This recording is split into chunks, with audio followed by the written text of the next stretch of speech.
Bonsoir, bonsoir tout le monde. Bonsoir, merci pour être avec moi encore ce soir. Après avoir déjà fait un direct concernant le professeur Fortillan, je reviens vers vous pour faire un point sur beaucoup de choses parce que voilà, il y a beaucoup de viande sur le feu. D'abord, merci pour encore des cadeaux. Alors, j'ai reçu encore du champagne. Merci encore.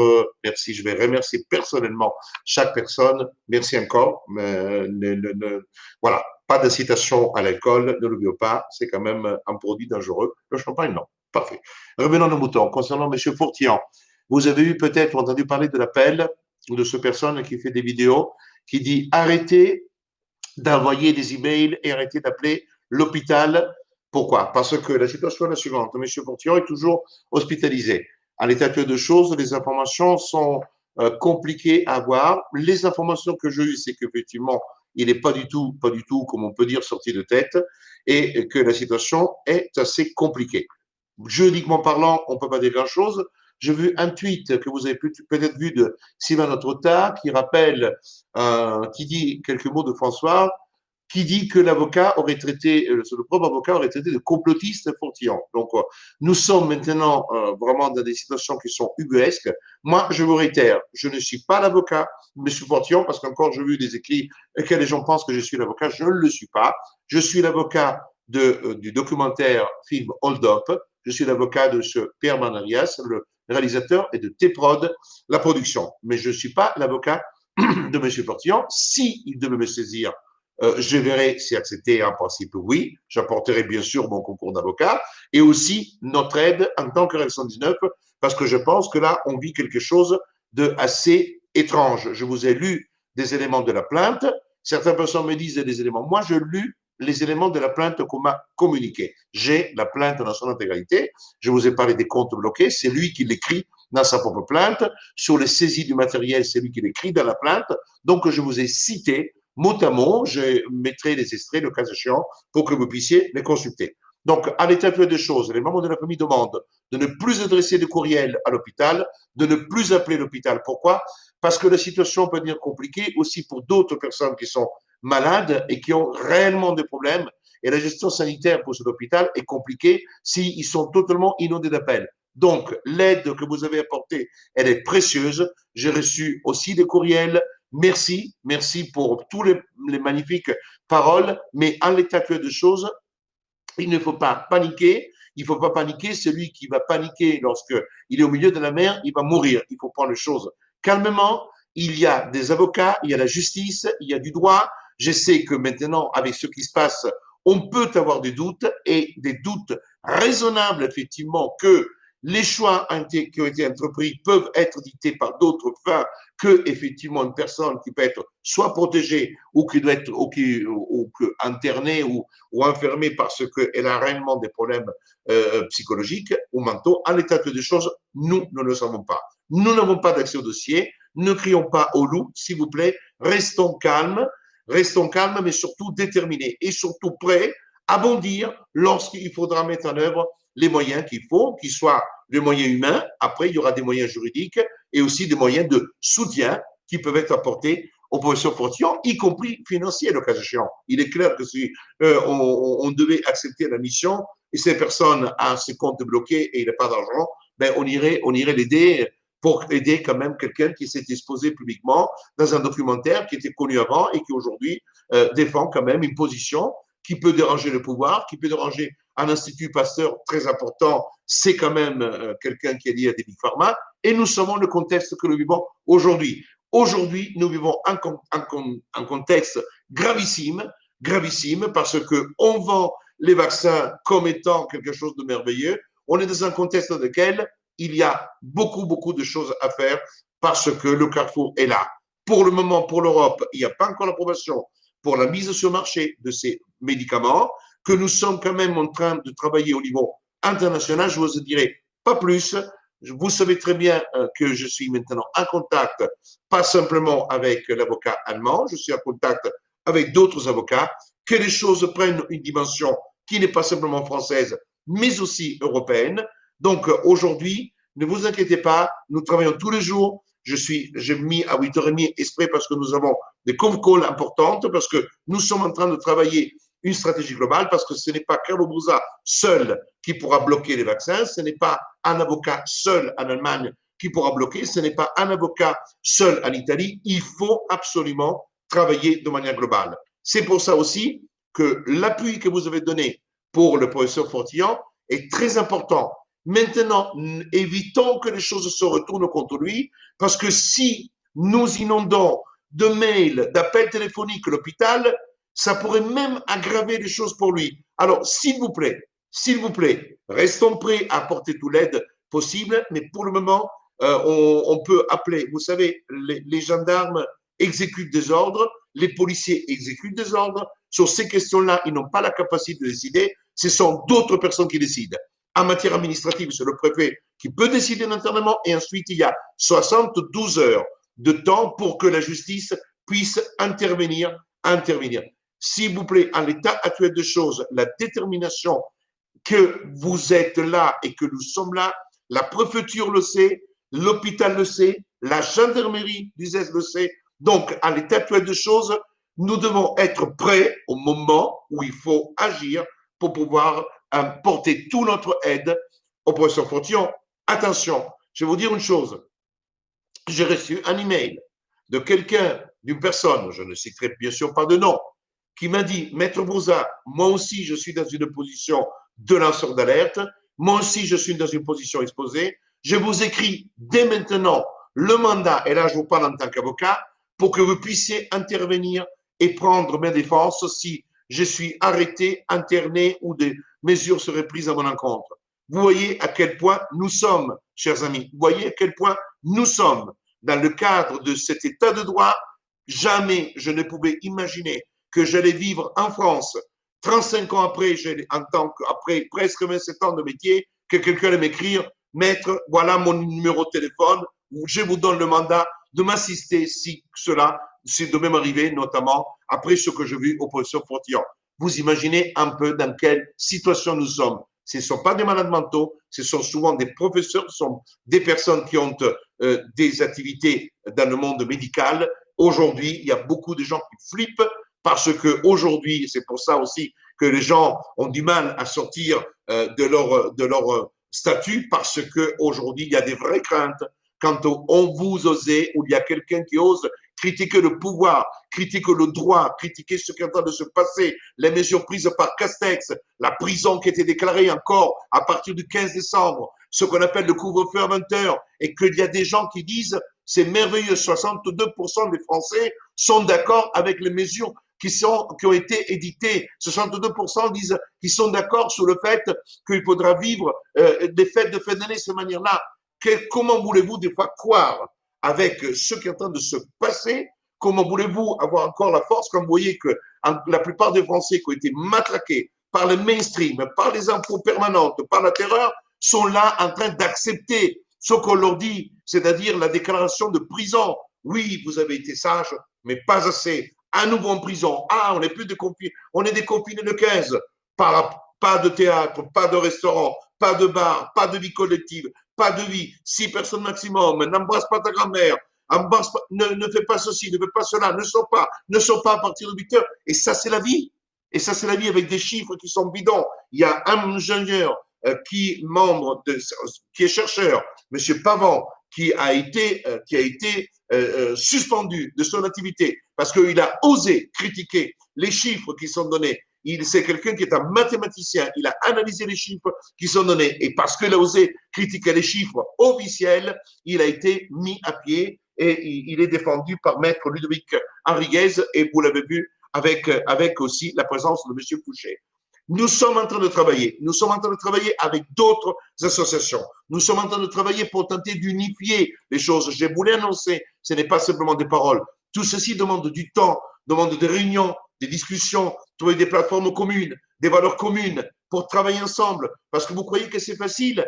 Bien sûr que c'est facile de se filmer aujourd'hui, aller sur YouTube et balancer des choses, parfois même des conneries monumentales. Et autre chose, c'est ensuite mettre en place des actions, des activités communes, des valeurs communes. Ce n'est pas facile, chacun a son égocentrisme, chacun croit être une star, alors que chacun devrait être au service du peuple et au service des libertés. Donc, ce n'est pas facile de dire pour des gens qui ont connu ou connaissent parfois une certaine notoriété, de dire mettons-nous ensemble, travaillons ensemble. Et ce que nous sommes en train de faire à l'international, les choses sont en train de s'avérer, les choses avancent, vous verrez, je vous annoncerai des choses qui sont très belles. Je vous annonce aussi que nous avons maintenant assez de personnes, mais vous pouvez le faire encore jusqu'à dimanche, pour le dépôt du recours devant le Conseil d'État. Nous allons le déposer lundi. Lundi, on déposera le cours. Je vais à une audience au Conseil d'État concernant une action qui a été diligentée à Tahiti, en Polynésie française. Il y a une audience qui est fixée au Conseil d'État à 14 heures. J'y serai présent parce que la personne qui a déposé le recours, M. Ofer, qui est le président de la Polynésie à Tahiti, je lui ai promis que j'allais apporter le soutien de Réaction 19 parce qu'il conteste les mesures concernant l'état d'urgence sanitaire. Donc, je serai présent pour écouter les plaidoiries, pour voir ce qui sera débattu, parce que ce sont des questions importantes sur l'illégalité de l'état d'urgence sanitaire, la violation des principes constitutionnels, les problématiques que nous sommes en train de rencontrer, même au niveau international dans tous les pays. Il y a beaucoup de viande sur le feu. Ce sont des heures qui sont à investir, du travail pour celles et ceux qui pensent que les choses se font comme ça. Non, les choses ne se font pas comme ça. Les choses se font et c'est du travail. Préparer, par exemple, les recours individuels. Nous sommes en train de préparer tous les recours individuels pour toutes les contraventions. À partir de lundi et mardi, nous commençons à les envoyer à chacun de vous. Je vous rappelle que vous avez 45 jours pour contester une contravention, 30 jours pour un appel d'ordonnance pénale. Ne m'envoyez pas d'email et ne soyez pas désagréable avec les collaborateurs et avec les bénévoles de Réaction 19 qui vous répondent au téléphone et qui vous disent « Oui, je n'ai pas reçu mon recours » alors que vous avez encore 29 jours devant vous. Pour certains, ils envoient le mail, il y a encore 40 jours et il faut envoyer. S'il vous plaît, on doit vous adresser un recours individuel. Je l'aurais dit encore, il y a urgence quand nous sommes à 3-4 jours d'une date limite. Alors là, oui, vous écrivez urgent et on vous donne l'aide immédiate pour faire opposition à une ordonnance et pour contester la contravention. Mais pour celles qui ont 40 jours devant eux et 28 jours pour une ordonnance pénale, ce n'est pas urgent. On doit gérer toutes les problématiques posées par les recours. Ensuite, très important que le fait de savoir que nous devons traiter, vous savez, nous avons fait économiser le courrier recommandé à chacun de vous. Or, vous avez adressé au cabinet et au siège de Réaction 19 les interventions volontaires, travail monumental, 5 bénévoles pour gérer, parce qu'il faut ouvrir les enveloppes, certains sont agrafés, certains ils sont découpés, il faut tout photocopier, il faut tout scanner, il faut garder tout ça en archive et ensuite déposer. Nous sommes aujourd'hui 741 plaintes scannées, noter les noms de chacun dans un tableau Excel pour le dépôt des 741. Est-ce que vous imaginez? Et nous sommes grosso modo à la moitié des personnes qui interviennent volontairement au soutien de la plainte pénale pour le port du masque. La plainte, elle est en cours, elle est déposée, elle n'a pas été déclarée irrecevable. Dormez de sommeil tranquille et nous allons déposer et nous déposons les interventions volontaires. Nous sommes à 740 heures. Vous imaginez le travail titanesque. J'aimerais vous mettre une caméra en direct pour faire voir que ça ne se fait pas en 3 minutes de recevoir des paquets, de les ouvrir, de faire le tri, parce qu'il y a aussi les adhésions. Les adhésions ont encore augmenté. Nous sommes à 37 000 adhésions. Bien sûr qu'il y a de l'argent dans l'association, mais cet argent n'est pas pour moi, cet argent est pour vous, parce que Réaction 19 ne va pas mourir demain matin. Réaction 19 a été créée et nous allons poursuivre, nous allons défendre le peuple, nous allons défendre les libertés, parce que vous croyez que la Covid-19 s'arrête demain matin? Vous êtes ceux qui pensent que la Covid-19 va s'arrêter quand là où on vous dit, oh là là, acceptez les choses parce que vous allez voir, il va y avoir le vaccin qui va arriver. Mais vous arrêtez de penser à quoi mais il faut pas croire en l'air, chers amis. La situation de la Covid-19 et du travail qui est fait pour écraser les peuples par la gouvernance mondiale s'achève pas demain matin. Réaction 19 n'est pas née pour vivre 2 jours. Réaction 19, elle est là pour se battre et pour continuer à se battre. Parce que si nous voulons rester libres, on ne va pas s'achever demain. Il faudra se battre contre la gouvernance mondiale, il faudra se battre contre le premier cercle, il faudra se battre contre celles et ceux, les big pharma et les big data qui sont en train de nous écraser. Et ça se fait pas en 2 minutes. Et eux, ils ont eu des années pour construire leur mécanisme d'oppression au point qu'aujourd'hui, en France, dans un pays démocratique, dans un pays européen, théoriquement, avec les droits de l'homme, on arrive à interner les gens lorsqu'on veut les faire taire.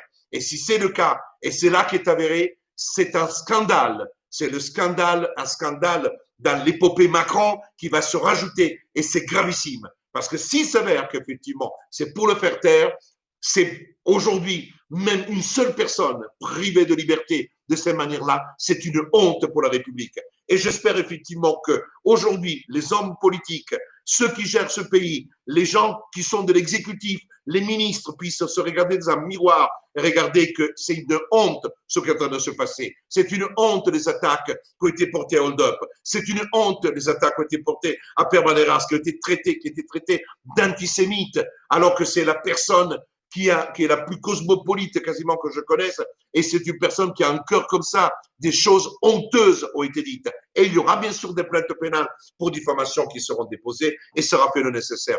Voilà la situation dans laquelle nous sommes. On veut nous faire taire, on veut faire taire ceux qui se battent pour dire non, ce qui est en train de se passer est un mensonge et honté. Bien sûr qu'il y a un virus, bien sûr qu'il y a des personnes contaminées, bien sûr qu'il y a des malades, bien sûr qu'on n'a pas du tout développé le système hospitalier. Et alors là, je vais vous dire une chose, chers amis. Le Conseil d'État italien, et lundi, je vous mettrai la décision traduite sur le site, vient de dire oui à l'hydroxychloroquine. Oui à l'hydroxychloroquine comme un médicament utile pour battre contre la COVID-19. Le Conseil d'État italien a rendu la décision. France ce soir en a parlé. Moi, j'étais informé parce que j'ai suis en contact avec les Italiens. Ils m'ont communiqué la décision. Je vais la mettre en ligne. C'est une décision très importante parce que maintenant, le professeur Raoult pourra utiliser la décision du Conseil d'État italien, la plus haute instance judiciaire avec la Cour de cassation, pour… Donc, vous voyez quelle est l'importance du droit européen, quelle est l'importance de communiquer entre associations, avocats, parce que si on est là borné avec notre France, notre Italie, notre Espagne, on ne comprend rien. Les autres s'en foutent des frontières. Nous aussi, on doit s'en foutre et comprendre qu'il y a un système judiciaire unique.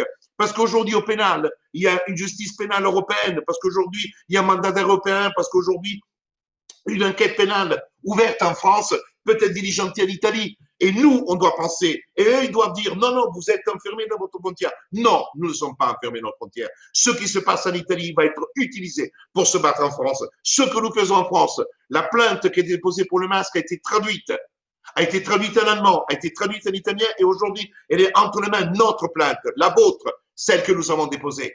Parce que les Italiens l'ont trouvée géniale et ils vont s'appuyer dessus parce qu'il n'y a pas eu de plainte pénale faite dans ces termes-là. Et en Allemagne aussi, notre ami, avocat allemand, qui n'est pas pénaliste, qui est civiliste, a pris la plainte et l'a donnée à son collègue pénaliste pour travailler dessus parce que même en Allemagne, il n'a pas eu une plainte de cette nature. Alors, chers amis, voilà le travail. Et on va recevoir les actes de l'Italie. Nous communiquons nos actes en Allemagne, nos actes en France. C'est comme ça que nous allons travailler pour faire comprendre aujourd'hui aux hommes politiques qui gèrent chacun leur propre pays qu'aujourd'hui la vérité est en train d'éclater partout, et qu'effectivement, il y a des décisions qui sont importantes rendues au Portugal, des décisions qui ont été rendues, je ne vous dirai pas des choses qui sont en train de se passer en Italie, extrêmement intéressantes contre le décret du président de la République, et ainsi de suite, parce que c'est ça le travail. Et quand nous discutons, on s'aperçoit d'une chose, chers amis, ce que j'ai toujours répété, vous pouvez avoir des lois différentes, des textes différents dans chaque pays,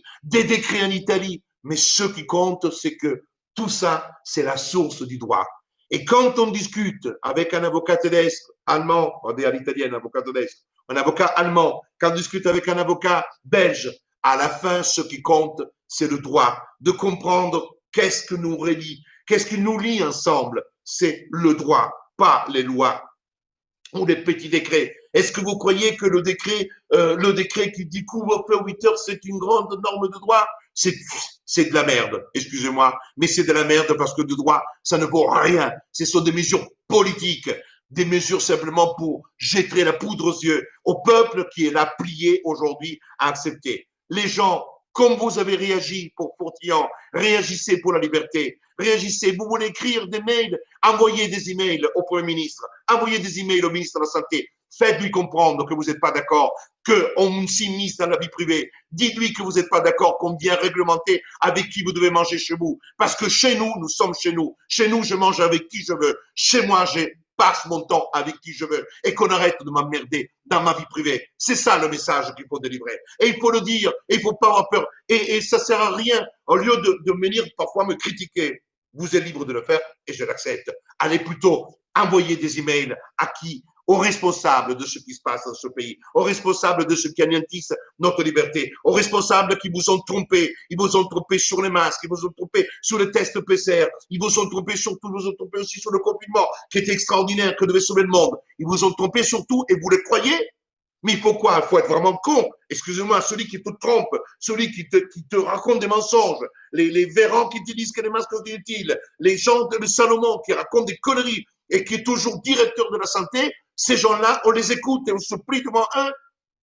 Mais qu'est-ce que vous voulez de plus? Vous voulez quoi? Offrir votre vie à la France dans ces termes-là?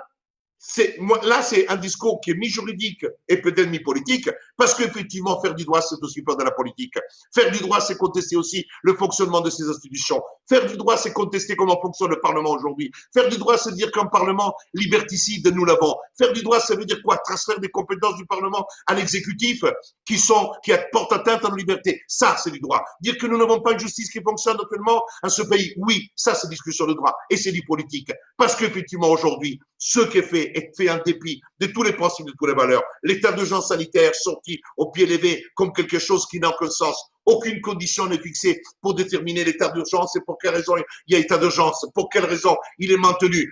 Un état d'urgence permanent qui dure depuis des mois et des mois et des mois et des mois, avec une déclaration d'épidémie, de pandémie, dans lequel les chiffres et les valeurs sont absurdes, dans lequel on mesure les pandémies par la transmission et les personnes infectées, au lieu de le mesurer par rapport au nombre de personnes qui aujourd'hui ne sont plus hospitalisées, qui ont tous les jours les lits diminuent et on continue à infliger et à aggraver les mesures pour dire, oh là là, maintenant c'est plus la deuxième vague, c'est la troisième vague.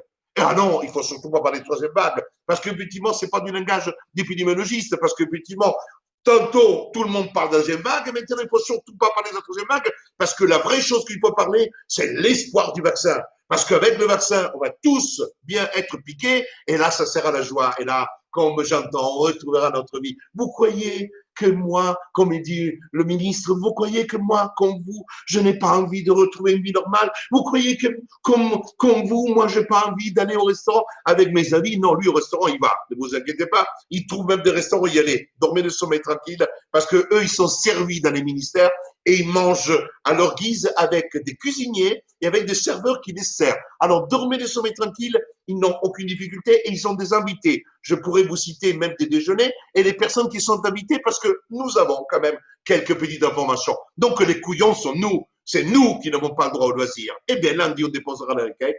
J'irai plaider, je me battrai, je la communiquerai, je la mettrai. Vous l'avez en ligne, vous l'avez lu, vous pouvez la lire et la relire et vous verrez que c'est un message, effectivement. Regardez, ah ben oui, il y a même un artiste qui a dit, ah non, non, c'est vrai, c'est bien que les cinémas sont fermés, les théâtres aussi, parce que de toute façon, ce sont des lieux de contamination. Je veux dire que vous avez un artiste qui n'est pas médecin, qui n'est pas à main de statistiques, il va dire publiquement que c'est bien qu'ils soient fermés les théâtres et les cinémas.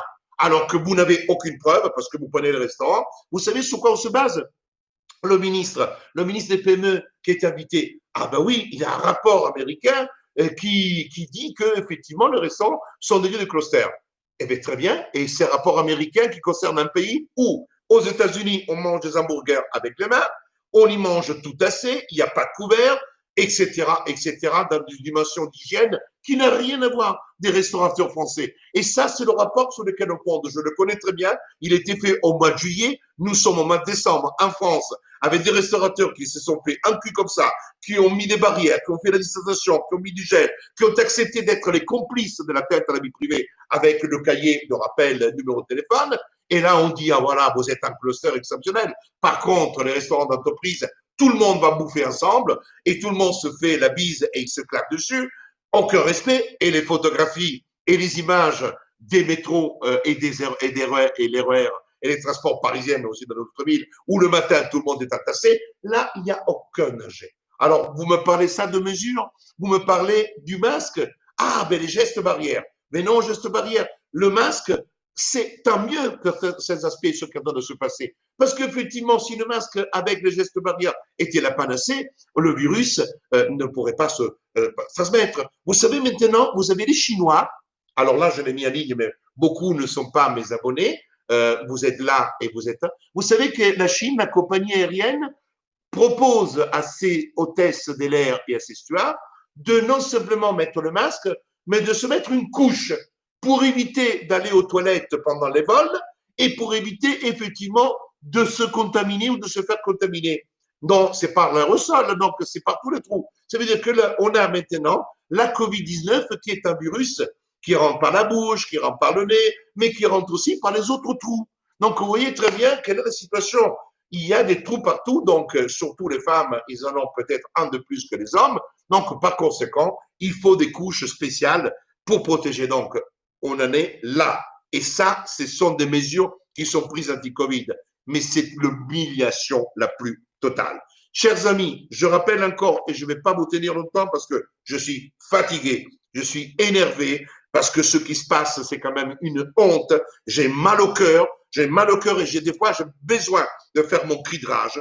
Donc, pour la question relative à ceux qui veulent assurer la plainte, il y a encore du temps jusqu'à dimanche. Vous remplissez le formulaire, vous l'envoyez, ne faites pas de courrier concernant le référé restaurateur. Nous avons des restaurants, nous avons des bars, nous avons une salle de fitness, nous avons un coach de sport, nous avons des chambres de hôtes et on est aussi un organisateur d'événements. Ce que je voulais symboliquement pour avoir différentes personnes qui touchent les différents camps de loisirs. Concernant les remontées mécaniques, écoutez-moi bien, chers amis, les remontées mécaniques, c'est assez drôle. Parce que les remontées mécaniques, c'est entre l'État et les choses, les transports en commun. Alors, j'ai senti une frilosité, mais alors une frilosité. Alors oui, Maître Goza, c'est super ce que vous dites. Ah, on a lu le recours, c'est top. Alors, n'en parlons pas aussi pour les centres de thalassothérapie qui sont payés par la Sécu. Ah, c'est très beau le recours que vous avez fait. C'est magnifique. Mais, vous savez, nous, on est payés par la Sécu. Donc, vous croyez que je ne peux pas aller me mettre contre la sécurité sociale? Parce que si vous faites un recours et je parais, qu'est-ce qui va se passer? Ils vont m'enlever l'agrément. Donc, automatiquement, je ne serai plus agréé par la Sécu. À la fin, vous constatez quoi? Qu'on nous tient tous par les cookies. Ça veut dire tout simplement que dès qu'aujourd'hui vous parlez de quelque chose, il y a toujours la présence de l'État. Parce que je rappellerai à tout le monde, qui détient les remontées? Les remontées, c'est une structure qui est contrôlée quasiment par la caisse de dépôt et consignation, chers amis. Alors, caisse de dépôt et consignation, vous croyez que les exploitants vont faire des recours? Ils vont la fermer parce que c'est la caisse de dépôt et consignation. Donc, automatiquement, l'État se trouve dans une position extraordinaire, merveilleuse, parce qu'à la fin, l'État contrôle tout. Et ça, vous me parlez d'un État libéral, alors que n'importe quel truc, vous regardez, vous constatez que de libéral, il y a quoi? Qu'est-ce qui nous reste aujourd'hui des livres? Le petit coach sportif qui se casse la nénette en allant tous les jours chez quelqu'un à faire des exercices, peut-être, ce qui reste. Mais chacun a de l'État. Alors, on invite un tel, le ministre des PME. Le ministre des PME, oui, ah ben c'est merveilleux. C'est le PGE. Alors, le PGE, c'est magnifique parce que c'est le prêt garanti par l'État. Mais le PGE est un piège parce que tous ceux qui ont pris le PGE vont devoir le rembourser. Alors, peut-être on aura une année de décalage, mais il faudra le rembourser maximum 6 annuités parce que c'est la règle européenne, mais il faudra le rembourser. Et si vous ne le remboursez pas, vous êtes caution solidaire et vous allez payer de votre poche le défaut de remboursement. Et ça, on parlait d'une démocratie et on parle d'aide. Le PGE, c'est un leurre, c'est un endettement supplémentaire dans lequel les gens, les entreprises vont se retrouver à la gorge. Voilà la réalité, chers amis. Alors, réveillons-nous, réveillons-nous, réveillons-nous. Il faut avoir le courage de sortir de chez soi. Il faut le courage de crier la liberté. Il faut le courage de ne pas être là simplement à dire oh là là, ça va pas, c'est méchant, c'est pas gentil. Non, ayons le courage, ayez le courage de vous exprimer. Ayez le courage, bien sûr qu'il y a un danger, bien sûr qu'il y a du danger pour ma personne, bien sûr que je suis en danger, bien sûr, J'en suis parfaitement conscient. Mais je l'assume. Parce que, comme je le dis et je le répète, je préfère mourir en laissant la liberté que rester en vie, en vivant dans une dictature. Je ne l'accepterai pas pour moi et pour mes enfants. Et alors, je vais vous dire une chose. Je suis très content d'avoir été l'avocat de Zidane, très content d'être l'avocat de Deschamps. Je suis très content d'être l'avocat de Franck Ribéry. Parce que ce sont des clients comme les autres, que je n'ai traités pas plus, ni mieux, ni moins bien que les autres. C'est avec eux qu'effectivement j'ai grandi aussi, comme j'ai grandi avec les milliers. Parce que, chers amis, ce sont plus de 10 000 dossiers que j'ai traités en mes 6 ans. Ça fait quasiment 3 ans de la carrière d'un avocat. Et alors, je suis bien content de le dire. Je suis bien content d'avoir été l'avocat de Verratti. Je suis bien content d'avoir défendu Jean-Pierre Bernès, parce qu'on a parlé. Je suis bien content. Et vous savez, si l'avocat défend les personnes, il n'est pas la personne. Vous savez, Dupond-Moretti qui a défendu les djihadistes, je ne crois pas que le ministre est un djihadiste. Il ne l'est pas. Et c'est pas parce que vous avez défendu un violeur que vous êtes un violeur. Ça veut dire tout simplement que vous faites votre boulot d'avocat et que vous défendez. Et je suis bien content d'avoir apporté mon soutien et d'avoir gagné le dossier de M. Ribéry, de l'avoir obtenu sa relaxe dans l'affaire Zaya et tout le reste, et ainsi poursuite avec Zidane dans les dossiers à l'évêque, et ainsi de suite. Je vous le dis, je suis très honoré. Et c'est parce que peut-être, effectivement, j'ai eu des clients comme ça qui ont pignon, et j'ai pignon sur rue, et des clients comme ça. Parce que vous ne croyez pas, pour avoir des clients comme ça, c'est pas parce que vous êtes beau, vous êtes grand. C'est parce que peut-être vous travaillez le droit et vous vous cassez la nanette tous les jours. Parce que des avocats, des grands avocats comme des Temim et les autres, comme le Dupond-Moretti, ce sont quand même des grands avocats. Des grands avocats parce qu'ils travaillent leur dossier. Après, dans la vie, peut-être, à un moment donné, vous n'avez plus le temps. Et alors, quand on n'a plus le temps, il faut le reconnaître, on ne prend pas les dossiers. Mais ce sont des grands avocats. Et que les grands avocats, ce sont des gens qui travaillent leur dossier. On ne confie pas parce qu'on est ami d'eux. On confie un dossier à quelqu'un qui a envie de le défendre. Si aujourd'hui M. Fortillan devait venir me chercher, je dirais oui, parce que j'apporterai mon concours, mais pas parce que je m'appelle Carlo Brusa et je suis reconnu, parce que je vais travailler son dossier et je mettrai en œuvre une stratégie pour le défendre. Chers amis, je vous ai donné assez d'informations. Je vous annonce que la plainte Remdesivir, elle est prête. La semaine prochaine, nous allons la déposer et vous la verrez naturellement concomitamment sur le site. Je vous l'avais promise et la plainte pour le vaccin est en cours d'achèvement. Ce que j'avais promis va être fait. C'est du boulot, un boulot de dingue, des centaines et des centaines de pages à lire, voire des milliers de pages sur chaque dossier pour préparer tout ça avec les avocats, des avocats de CAB associés, des avocats en dehors de CAB associés parce que c'est un travail commun. Mais c'est un boulot de dingue et un boulot que je dois corriger, que je dois relire, outre à être le président d'Action 19, répondre au téléphone, fédération. Donc, les journées sont très longues et très, très dures, mais je suis heureux de terminer la semaine épuisé, mais d'avoir fait tout ce que je pouvais faire pour Action 19, pour les gens qui sont là et pour les gens qui apprécient. Et ceux qui veulent me critiquer, ils peuvent le faire de toute façon. Vous savez, vous pouvez le faire, c'est la liberté d'expression. L'important, c'est de ne pas être injurieux, diffamatoire. Parce que, vous savez, je suis né pauvre, je vais mourir pauvre, je n'ai pas besoin de réaction 19. Et quelqu'un a osé écrire que je suis un escroc, eh bien, s'il vous plaît, je ne poserai même pas plainte, parce que ça serait faire plaisir à celui qui l'écrit. Je m'en fous. Ça, vous savez, les gens reconnaissent, comme on dit, on reconnaît ses semblables. Je vous souhaite une très belle soirée. Je vous souhaite un bon week-end. Passez un bon moment avec vos enfants, passez un bon moment en famille. Aimez-vous les uns les autres, comme il disait celui-là, parce que c'est la chose la plus importante. Et soyez quand même sereins et regardez la vie avec espoir. Et quand dehors il y a la pluie, pensez toujours qu'il y a le soleil dans votre cœur. Moi, dans mon cœur, il y a de la passion, parfois de la rage, mais il y a le soleil qui est donné par l'amour qui est le vôtre, celui de ma femme, de mes enfants, mais aussi de tous celles et ceux qui s'expriment. Et tous ces cœurs, pour moi, ce sont des lumières. Je vous remercie beaucoup et vous êtes merveilleux. Et passez une très belle soirée et soyez sereins. Ciao. À lundi.